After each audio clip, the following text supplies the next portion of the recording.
Hey guys, Kevin here. Okay, so here's the update on this guy right here, on this walker. It's got 2.9 hours on it. We bought it with 0. And we bought it because we were wanting to, create a little different change in some of the properties. I didn't have to have a walker, I just wanted one. So far I haven't really got to use it. I've had a couple of issues already from day one. The primary issue is it just doesn't cut good. And what I mean by that is it leaves stragglers constantly. You make one pass and they're all over the place, all the way down. And we're not talking about tall grass. We're talking well manicured grass that's only 5 inches tall, And so I called Lance with Walker. He's the guy that came out last year to our house, brought a walker, I tested it out, thought it was pretty cool, wanted to buy one. All right, so he says, yeah, he brought another walker employee named Alan, and they said, yeah, it's definitely not cutting right. We think it's low RPM. They said it doesn't have a high enough RPM. The blade tip speed is not fast enough to get that grass to stand up and to get cut and then vacuumed, into the hopper here. So that makes sense. So I got to take it in this week to the dealer, and hopefully she'll look at it right there. They tell me I have to wait a week or 2 weeks, put it in line with all the other mowers. I'm gonna be pissed. I'm like, no, I paid $10,000 for this machine, and it hasn't been working right since day one. I'm not waiting. You get on it right now. I'm not gonna be a jerk about it, but that's basically what I'm gonna say. If they say, okay, we'll give you a call in a week or 2 when it's ready, no, we ain't doing that bullshit. So Lance dropped off a list to the walker dealer, told him the things they wanted them to check on this machine. I did turn up the idler screw a quarter turn, and then I mowed my yard. That made about 98% difference. It was like maybe I might have seen just a couple of stragglers out of the whole backyard, but you shouldn't see any. So we're not quite there yet. And he says it's probably not high enough RPM. So I don't know what the RPMs are when I change that, but it might not quite be high enough yet. But I did order an hour meter that's also tachometer for this. It'll be here today. It's the same kind I had put on the Kubota push mower. So we'll get that. We'll know what the RPMs are before we even drop it off at the dealer. I think he said it needed to be 3250 or 3750 or something like that. I don't really remember. But anyway, so we've been using the Kubota quite a bit. The Kubota stand-on mower is similar to the Bobcat, but there are differences. There's more features and benefits on this Kubota than what's on the Bobcat. And neither one of those two are even a close resemblance to a Bradley. I've looked at the Bradley and I'm like, dude, they're good looking machines, but they're no way compared to the Kubota or to the Bobcat. They're like an upgrade from what a Bradley is. I don't know who makes who. All I know is that when I called Kubota Manufacturing in Georgia this week, they said at that plant in the U.S. they only make tractors and this and that and their ZD mowers. They don't make this one there. So I asked, well, who makes it? And they said, well, you'll have to call this other number and ask them. They'll know. I'm like, oh my gosh, okay. So I'm trying to get to the bottom of that. Hopefully I can find out this week. I'll tell you exactly who makes this mower. If it's Bobcat or if it's Bradley or if it's Kubota or whoever. I'll find out and I'll let you know. Other than that, that's the update on this walker. My buddy Bella came out yesterday with Faith Lawn Services, tried it out. He said, man, this is kind of cool. So I'm looking forward to using it. But one of the challenges I'm facing is I need 2 containers that fit in the hopper. It's only a 7 bushel hopper, which is like 14 square feet or 12 or whatever it is. It's a lot. And you got to remember, this machine mulches it up and puts it in there real fine. So you get a lot of grass in there. And it packs it pretty tight. But what I'm wanting to do is on the larger hoppers, they have these plastic containers that slide in there. So you can pull one out and then dump the grass, put it back in, and pull the other one out. It makes it a little bit easier, especially when dealing with trash bags. So, because I don't want to be carrying, a trailer full of grass and have to go and dump that. I tried that for 2 days. That shit sucks. We're not doing that. I don't have any properties where I can just dump the grass. I don't have any property on customers' property. I don't have any of that option.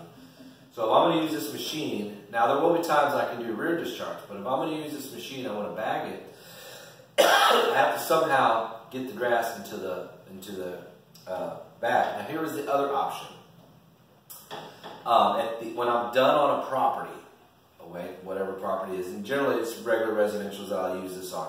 When I'm done with that property, I can dump the grass on the driveway and then scoop it up, put it in the trash bag, and leave the trash bag there. I'm not taking the trash bags with me. Leave it there, which is no different than when you're bagging with a push mower. You leave it in a garbage bag and you leave it there. Trash pickup picks it up. Customers don't care about that. They're totally fine. So at least mine anyway. They don't care. So the reason we don't want to do it when it's full is because this thing takes about because of the weight of how much grass it can collect and compact. It takes about 3 bags of 50-gallon trash bags. Not necessarily full, but it takes 3 of those filled up quite a bit before this thing is empty. So if I do it, and that's several lawns, so if I do it at the end of a lawn, I may only get 1 bag. So I'll dump that and then leave that there, and that way it's clean. So we're experimenting with that this week. I can put, now that this will fit through all my gates, this width, OD, I only need 39.5 inches. And it'll fit through my gates just fine. This one is approaching 40 and a little more because of the wider tires. We're going to see if, the deck is 36, and then you go outside of that, it's even wider than that. So I'm going to see when I can get these narrower tires. It should give me about 1 inch less on each side, about 1 inch less in total. So that should help out. Be able to get into some properties. So we're still working on that. Other than that, that's really about it. This thing, it's got, I don't know, like 10 or something hours on it, maybe more than that. I've been using it quite a bit. It maneuvers really well. I do notice the Z3200 or the 3100 versus the 3400 is a big difference. It doesn't quite have the responsiveness of a 3400, which is what I'm used to on my Z1. For those who've never used a Z1 and know how responsive those hydros are and how powerful they are to turn that machine around like that, then don't understand. If they've only used the 3100, they think 3100s are great because that's all they're used to. So I've had 0 turns with 3100s, fucking suck. The 3100s are just not strong enough to push a machine, plus a 260, 70 pound guy, depending on what day of the week it is, and maneuvering around rough terrain, because these casters, well, for one thing, these casters don't want to spin as easy as those. So I need to open this cap up, see if they're on too tight. If they're on too tight, we need to back off that nut a little bit so it can be a little bit freer. Because it'll be like this, if we hit a bump and we stand up like that, like if we pull up on your ramp, and you pull off to the side to bust the blade out, one of these tires, I really like that, they'll stay like that. Where the heavy side should cause it to want to drop down. And that's what the Ferris will do. So I'm thinking it may be too tight here. I've already greased it, but we'll take a look at that. But that would explain some of the not wanting to turn around. And what I've noticed is when you're in positions like this right here, and then you need to go that way, if you go to turn right, it hesitates. It does this, it jerks. It doesn't want to go. So you have to back up and wheel the wheel, or back up and get the wheels to shift the other direction a little bit, and then hit the forward gear, then it'll go. That's what I'm referring to. With the 3400, it just plows that whole machine that way. It don't give a shit. Those are they're either 3400 or they're the larger ones. I don't remember on that one. But that one has no issues. That was great. So that's the benefit of having a higher powered hydro. Makes a big difference. I don't know what hydro gears these have on. I don't remember. But we'll do our initial review on this and our initial review on this. I just want to get a little bit more time on it first and get used to it and how it maneuvers and operates and all the different gadgets. And then I'm going to tell you guys all about the features and benefits on this guy compared to the Bobcat and the Bradley. But I'm still trying to locate those features and benefits. They're not on their website. They don't tell you shit about the Bobcat, or about the Bradley. It just says we have this machine stand on in these variety of size cuts. And I'm like, really? So what are you paying for? Granted, the price are good, but what are you paying for? Bradley's the cheapest. It's like $5 grand for this kind of machine. This was about $8 grand out the door with tax. And then you have Bobcat, which is about $7 grand out the door with tax. So why you have 3 differences, 3 different brand mowers. What are the differences in features and benefits, and of course the price? So we're going to cover that. And then of course the features and benefits of this guy right here. and we're going to get some footage coming up of these guys. Hopefully this week. This past week was crazy. My wife was in MD Anderson for a week and a half. She started her 4th cycle of chemo, and now they're into a special special treatment, so hopefully she doesn't have to take the stem cell transplant. So as they were giving her those products, they were just making sure, you know, she wasn't having side effects. That's why she was there. She just got home yesterday, or Friday. Got home Friday. Yesterday, is that Friday yesterday?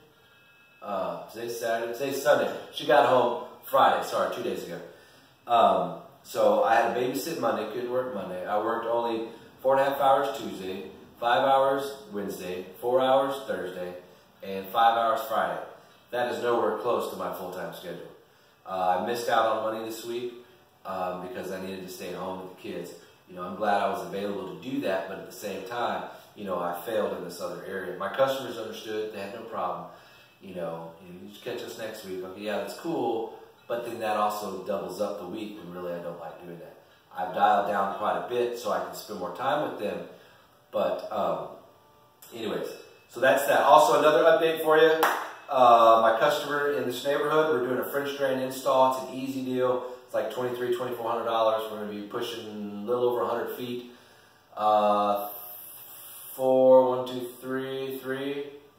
3 or 4 catch basins, I don't remember. And we're running the gutters, the downspouts come down and then onto their little splash pad in their backyard. Well, as soon as it comes down and it goes on that splash pad, we're taking our tube and we're hooking up there and going right, dropping it right to the ground, and then we're routing everything. So we'll shoot video of that. We'll show you guys how we're doing that. Other than that, I got a couple bids out on some other stuff. I got another French drain out. It's up for $2,100, something like that, $2,500. And then we have a tree job for $16K, or 2 options. You got $16K or you got $5K. There's some differences there. So if we end up getting that job, we'll walk you guys out there. The other job on the excavation, I'll tell you about that real quick. Once he said, hey, I need to put in culverts, I'm like, ugh. So I found somebody through one of my customers who does excavation work, heavy duty stuff. They don't have ground workers. It's all machine, that's it. So they came out, they put a bid on it, $8,200. They were done a day and a half. Customers were extremely happy with what they had going on out there. So that was cool. I'll show you guys that footage Tuesday as I go out to that property to trim some crepe myrtles. Got to cut the tops off these guys. And then next month, we're going to pull the trailer out from underneath all that debris at that customer's house, back it in on one of their roads, jack it up, and you know, we'll need to take off. We need to check the axles, make sure the axles are good, but we also need to find out what wheels and tires we need. So as we slowly piece that together at that property, you know, over the next 30 days, we'll get it ready to transport to my father-in-law's place where we'll start the restoration, and we'll also be showing you guys how that works. So I thought about buying a sandblaster to sandblast that trailer. Really, that's the better thing to do. So if we do that, we'd have to do that out at his place, out the country. You don't want to do that kind of shit in here. When it comes to painting and everything else, we'll bring it back up here and paint up here, any repairs and stuff like that. So it'll be a combination of that site and this site, but we'll follow you guys, have you guys follow us along that restoration process. I'm looking forward to using that big, mean trailer. I'm excited. So, anyways, guys, if you have any questions, leave in the comment section down below. I appreciate you subscribing. Memorial Day. Okay, Memorial Day is tomorrow. Don't get that confused with Veterans Day. Okay, Veterans Day, you tell veterans, thank you for your service, blah, blah, blah. Okay, Memorial Day is remembering those who have fallen, you know, for the sake of this country and, you know, their brothers in arms next to them and other countries for that matter. They gave the ultimate sacrifice, and that was their life. So that's the day that it's not a celebration, it's a memorial. We're remembering those who have fallen. So when you hear people say, Happy Memorial, it's a bunch of fucking idiots. It's not Happy Memorial, okay? You have Happy Veterans Day, and then you just have Memorial Day. That's it, okay? It's nothing to be happy about. It's just remember those who have served and have fallen, you know, during their service, male and female, all branches. So, anyways, guys, I'm Kevin with Texas Veteran Power Outdoors. I appreciate you watching and being patient. We'll see you guys next time.